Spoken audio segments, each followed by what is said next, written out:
On a tous un rôle à jouer dans cette mutation énergétique et là, pour moi, c'est une réelle aujourd'hui opportunité. Ce véhicule qui démarre aujourd'hui avec une énergie fossile va demain démarrer avec une énergie propre, décarbonée, mais ce sera le même véhicule, donc la même clé. Et il faut tout déverrouiller en termes d'imagination pour aller vers de nouveaux modèles et déverrouiller toutes les barrières administratives pour que ça puisse exister.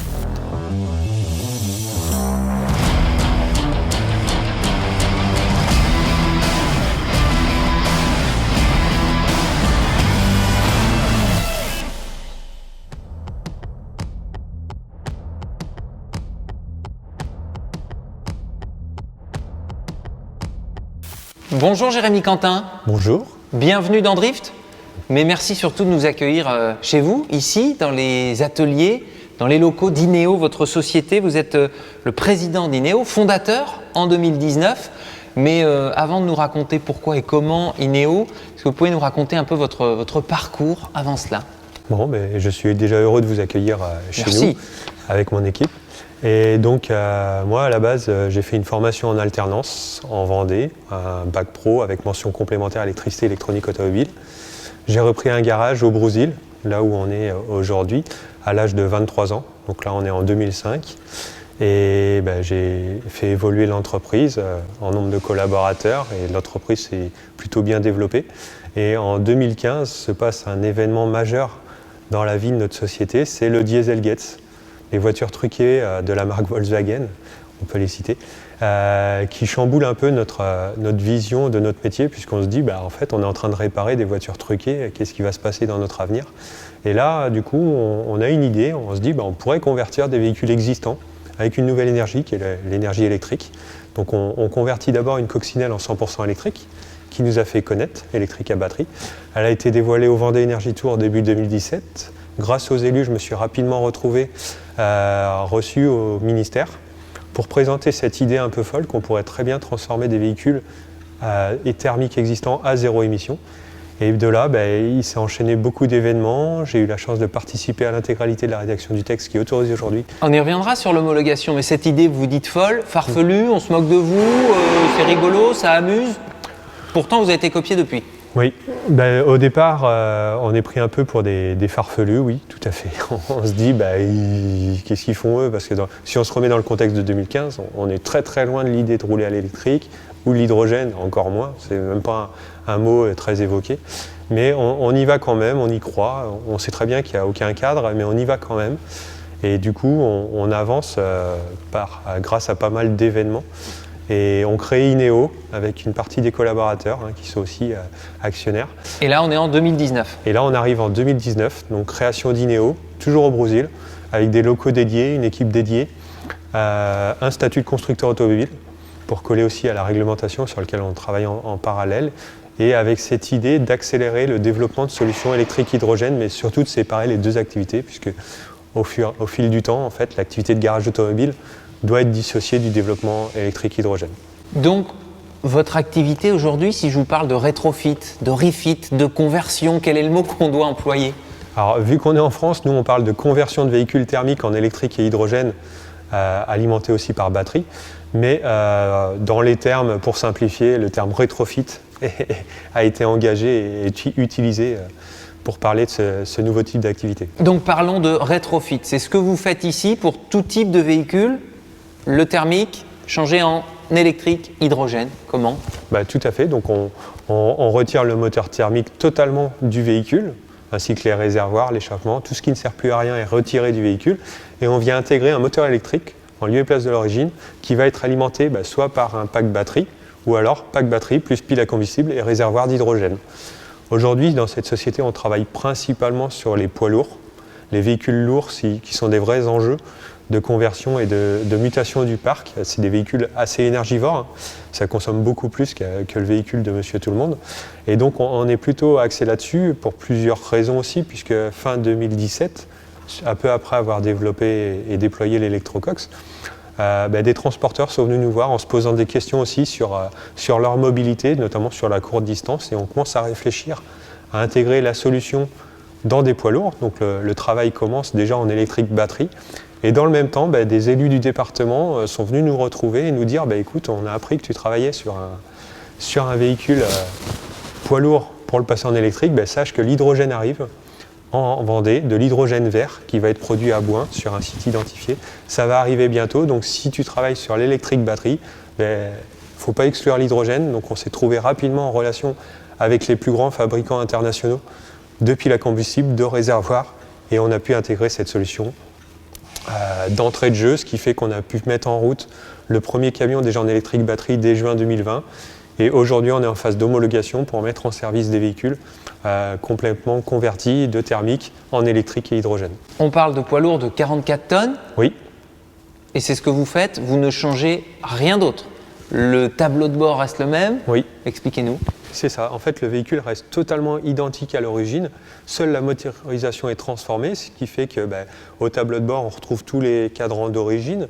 On fait quelques mises à jour. Le niveau de gasoil d'origine devient niveau batterie. Et le niveau d'AdBlue, de l'additif, qui permet de faire fonctionner la dépollution des moteurs diesel aujourd'hui, devient l'indicateur de niveau d'hydrogène. Mais en soi, le tableau de bord reste identique. On fait le moins de modifications possible sur le véhicule pour intégrer notre solution. Puisque dans le même temps, on a voulu et on a pensé nos modèles économiques pour qu'ils poussent l'économie circulaire à l'extrême, puisque notre système va être transférable et réutilisable d'un camion à un autre. C'est-à-dire qu'on va convertir aujourd'hui des véhicules qui ont plus de 5 ans pour coller au cadre réglementaire, mais cet équipement donc, va être exploité par le transporteur.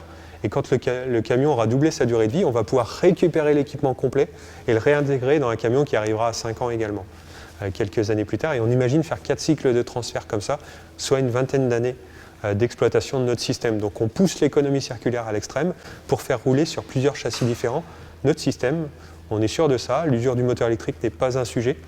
On aura des évolutions quand même, puisqu'au bout d'ici 10 ans ou au bout de 10 ans d'exploitation, il va se passer plusieurs choses. Déjà, en France, on va tous courir après le stockage d'énergie, ça c'est un fait. Il va falloir apprendre à stocker l'énergie renouvelable. Et nos packs batteries, qui font une centaine de kilowattheures dans les camions, vont être des formidables unités de stockage qu'on va pouvoir réaffecter en stockage statique. Et en même temps, on va pouvoir mettre une nouvelle technologie de batterie d'ici 10 ans, puisqu'on sait que les technos vont évoluer et on pourra augmenter les performances et l'autonomie des véhicules au fil du temps. Ce qu'on est convaincu chez INEO, c'est que les moteurs électriques ont aujourd'hui 96% de rendement, ce qui est bien supérieur au rendement d'un moteur thermique qui est de 30 à 40%. On rappelle qu'aujourd'hui, quand on met 10 litres de gasoil dans un véhicule, il n'y a que 3-4 litres qui vous servent vraiment à avancer. Le reste est gaspillé en chaleur frottement. Donc, à partir de ce constat, il faut absolument maîtriser la consommation d'énergie, être plus efficient. Et aujourd'hui, pour nous, c'est le moteur électrique qui fera avancer les véhicules demain. La seule chose qui va évoluer, c'est le stockage d'énergie, de cette énergie électrique. Aujourd'hui, on parle de batterie, pile à combustible, réservoir d'hydrogène, mais demain, ça peut évoluer vers autre chose. On saura s'adapter avec ces moteurs électriques qui ont des rendements exceptionnels et une fiabilité sans faille. Tout ça sur des véhicules déjà existants, en tout cas oui. Pour l'extérieur. Ça veut dire que c'est un levier de croissance pour les ateliers à l'avenir ? Oui, la réglementation nous permet aussi de nommer des installateurs qui vont être habilités et agréés par nous-mêmes partout en France. Donc ça veut dire qu'on va pouvoir former d'autres garages, former des concessionnaires à pouvoir transformer directement au plus proche des utilisateurs, donc au plus proche des clients.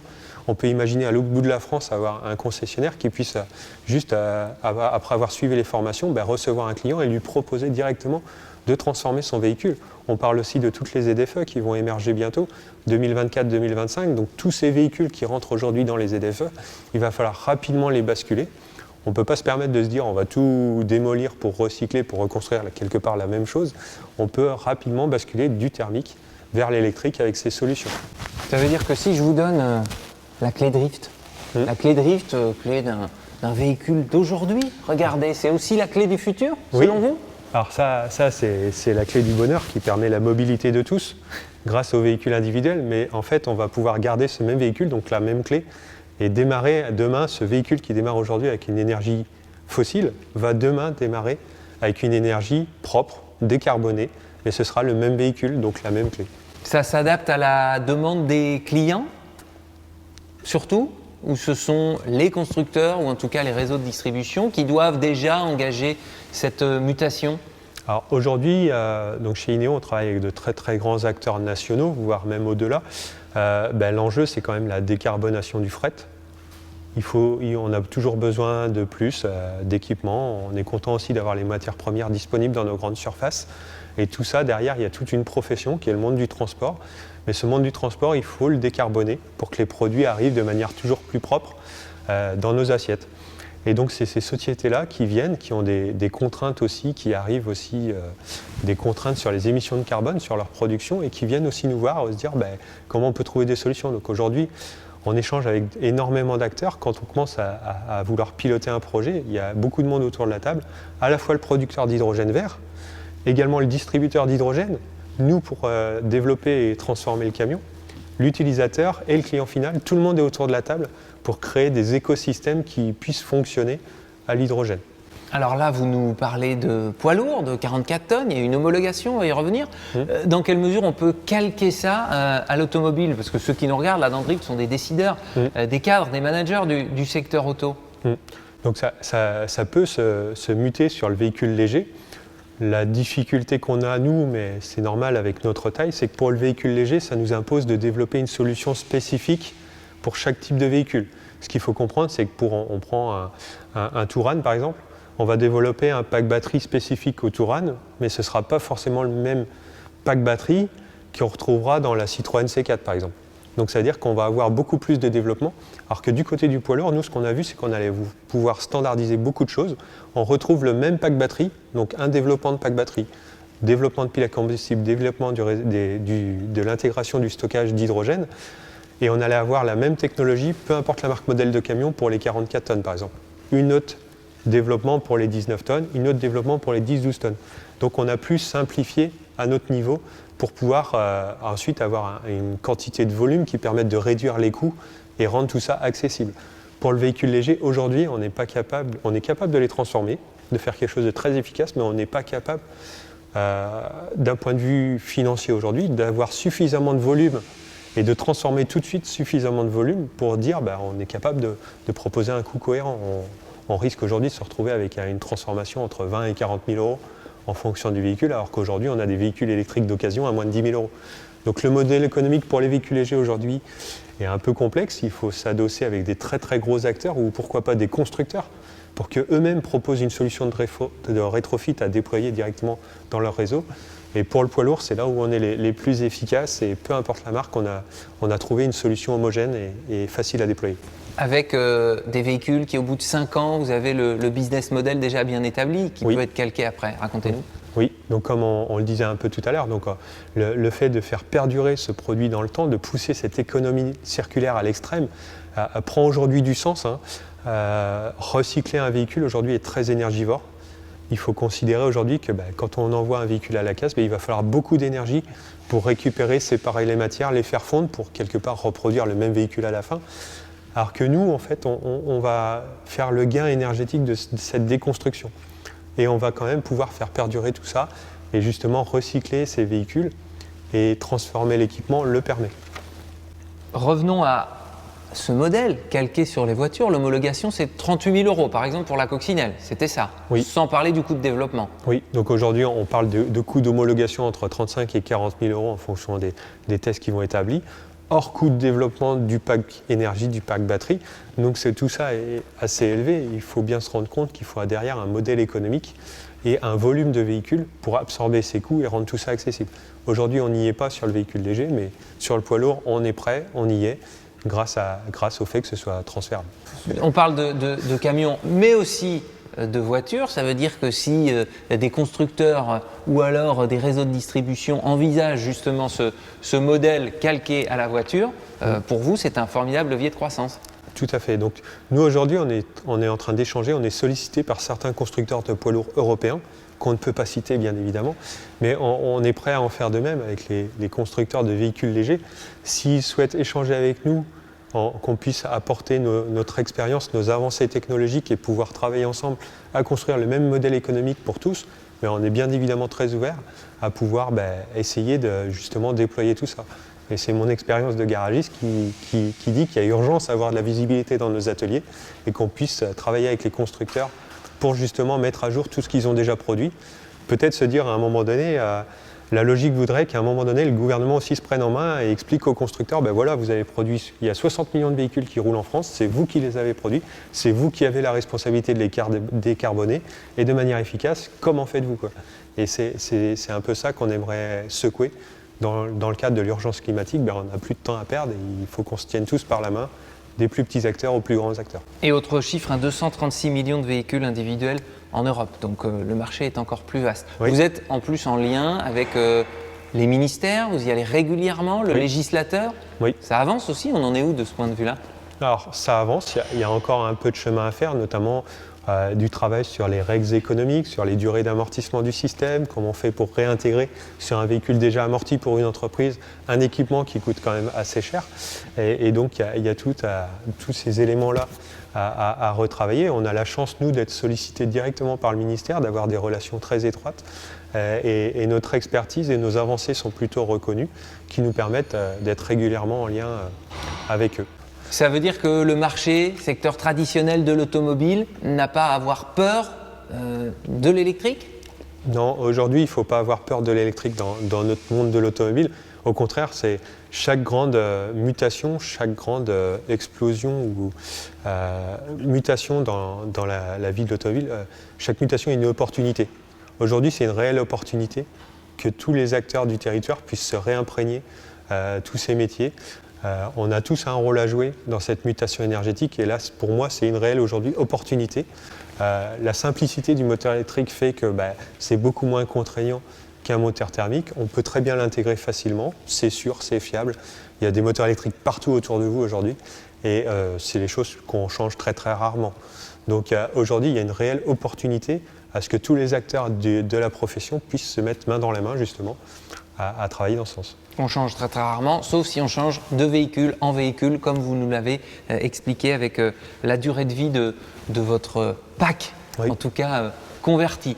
On imagine aujourd'hui, on peut imaginer aujourd'hui une société comme Back Market, reconditionnement de smartphones à l'origine, qui s'associe au groupe SEB, qu'on reconditionne des véhicules comme on reconditionne des téléphones? Aujourd'hui, ceux qui seront les plus malins, comme peut l'être Back Market, peuvent venir nous voir également et voir comment on peut créer son réseau. Et c'est tout à fait possible. Dans l'histoire très courte aussi de l'automobile, il y a un constructeur, Tesla, qui aujourd'hui qui était pris pour ridicule à l'époque, qui est en train de déstabiliser complètement la vision de la mobilité à l'échelle internationale. On peut très bien en faire de même avec des grands acteurs comme Back Market qui pourraient venir nous voir et dire du coup comment on peut co-construire quelque chose, un nouveau modèle, être créatif là-dedans. C'est le moment d'être créatif. Notre seule limite, c'est notre imagination et il faut tout déverrouiller en termes d'imagination pour aller vers de nouveaux modèles et déverrouiller toutes les barrières administratives pour que ça puisse exister. Enfin, une batterie de smartphone, c'est pas exactement la même chose qu'une batterie de véhicule. Il y a toujours cette notion de danger qu'on vous reproche parfois, souvent? Alors aujourd'hui, le danger est largement maîtrisable. Certes, les batteries sont grosses, mais très efficaces. Aujourd'hui, la technologie est maîtrisée des batteries. Les batteries lithium de nos téléphones durent quand même, par rapport à ce qu'on leur demande, elles sont plutôt efficaces. On les remplace de temps en temps. Elles sont aussi recyclables. Il ne faut pas oublier aujourd'hui qu'une batterie lithium est recyclable à 95%, et ça on oublie de le dire trop fréquemment. Donc aujourd'hui, il n'y a pas de problème à se projeter. On n'a pas de souci à mettre en place des protocoles de sécurité. Il y a beaucoup de choses qui sont déjà normées sur les ateliers pour travailler sur des batteries. Ça reste du démontage, remontage. Des fois, je pourrais dire que c'est aussi simple de remplacer les piles d'un jouet. Là, on est dans le même schéma. Pour vous, le véhicule et même la voiture de demain, elle doit pouvoir redistribuer de l'énergie également? Oui, tout à fait. Donc là, c'est les visions réalistes d'avoir des systèmes de réseau intelligents qui permettraient d'être plus efficaces encore, que plus il y aura de véhicules électriques à batterie ou à batterie hydrogène, moins on aura besoin d'énergie nucléaire. C'est paradoxal, mais c'est de se dire, en fait, on branche toujours la voiture, on se gare. Une voiture, c'est 90% de son temps dans un parking, dans sa durée de vie. 90% de son temps. Donc, partant de ce principe, on pourrait très bien arriver au travail avec notre voiture, la brancher sur du photovoltaïque posé sur l'entreprise. Donc, ça veut dire qu'on stocke en journée l'énergie solaire. On rentre chez soi à son domicile, on rebranche le véhicule, même s'il n'est pas à recharger, Et on viendra d'abord collecter l'énergie qui aura été stockée en journée dans ce véhicule. Et on va pouvoir alimenter une partie de la maison grâce au réseau intelligent. C'est aussi le principe du compteur Linky, de voir ce qui rentre et ce qui sort du réseau. Mais grâce à ça, on va pouvoir justement réutiliser d'abord l'énergie solaire stockée en journée pour son domicile le soir quand le soleil est couché par exemple. Donc si on part de ce principe et si on y arrive, mais on est en bonne voie de réussir ça au moins en France, ça va résoudre beaucoup de problèmes, ce qui fait que plus il y aura de véhicules électriques, moins on aura de soucis de stockage d'énergie puisqu'on va stocker l'énergie beaucoup plus facilement solaire, l'énergie du soleil. Et la question de l'autonomie est un vrai problème ou un faux problème? Parce que si on y arrive avec des camions, on peut y arriver avec des voitures? Il faut adapter aux usages? C'est clair. Aujourd'hui, l'autonomie n'est vraiment pas le sujet, mais en aucun cas. On nous a matraqué depuis de nombreuses années à nous vendre des véhicules diesel alors qu'on n'en avait pas besoin. C'est complètement ridicule de vendre un véhicule diesel à quelqu'un qui fait moins de 20 km par jour pour aller travailler. Donc 20 km aller, 20 km retour, c'est complètement ridicule d'avoir rentré dans la tête des gens qu'il fallait 1000 km d'autonomie minimum pour qu'un véhicule soit convenable. C'est totalement ridicule. Aujourd'hui, on voit que l'usage des véhicules, la technologie de batterie a évolué, on a plus aux alentours de 300 km, voire au-delà pour les véhicules haut de gamme d'autonomie qui suffisent largement au quotidien. Avec un véhicule même de 120 km d'autonomie de première génération, vous faites le job tous les jours. Il faut juste penser à le brancher le soir et le débrancher le matin, mais en soi, c'est comme le smartphone. Vous prenez votre téléphone, le soir, par habitude, vous le branchez, vous le débranchez le matin, votre véhicule, c'est aussi simple que ça. Et si vous commencez à rentrer dans cette méthode de calcul, de se dire, le véhicule avec 120 km d'autonomie, en fait, il me suffit, vous en trouvez sur le marché déjà de location à des prix plus qu'abordables, là, en fait, l'augmentation du prix à la pompe, c'est plus votre problème, quoi.